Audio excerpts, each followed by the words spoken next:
Bonjour, chers élèves. Aujourd'hui, abordons une nouvelle notion mathématique. Dans cette capsule, nous allons en apprendre davantage sur l'enquête. Tout d'abord, à quoi ça sert une enquête? On utilise l'enquête en statistique. Elle permet de répondre à une question que l'on se pose en interrogeant un groupe de personnes en particulier. Afin d'obtenir une réponse la plus précise possible pour notre enquête, il convient de formuler une bonne question. Celle-ci doit avoir les qualités suivantes. Elle doit être comprise de la même façon par tout le monde, c'est-à-dire qu'elle ne doit pas laisser place à différentes interprétations. Ensuite, il doit toujours être possible d'y répondre. Il ne faut pas qu'une personne interrogée puisse dire qu'aucune des réponses offertes ne lui convient. Finalement, les réponses obtenues doivent être faciles à traiter. Si on en a pour des heures à interpréter les résultats de notre enquête, cela n'est pas très efficace.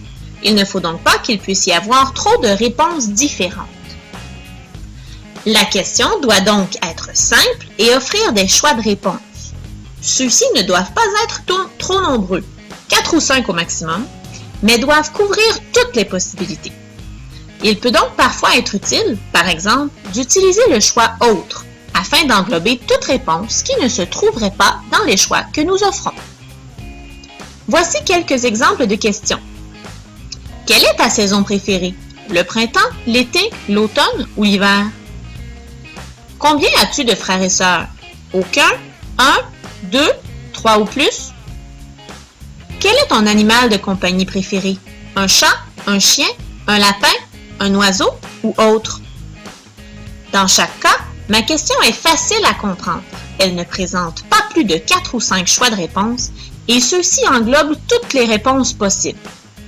Par exemple, dans la question 2, si j'ai 5 frères et sœurs, il m'est possible de répondre 3 ou plus. Dans la question 3, si je préfère le hamster, il m'est possible de répondre autre. Pour représenter les résultats d'une enquête, on utilise un diagramme.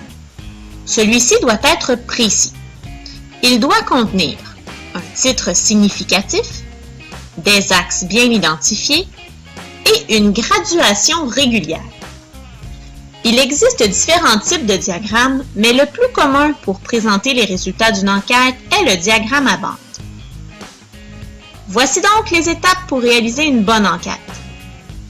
En déterminer le sujet, rédiger une question claire à laquelle il sera facile de répondre, interroger autant de personnes que l'on juge nécessaire et compiler les résultats et les présenter dans un diagramme à bande.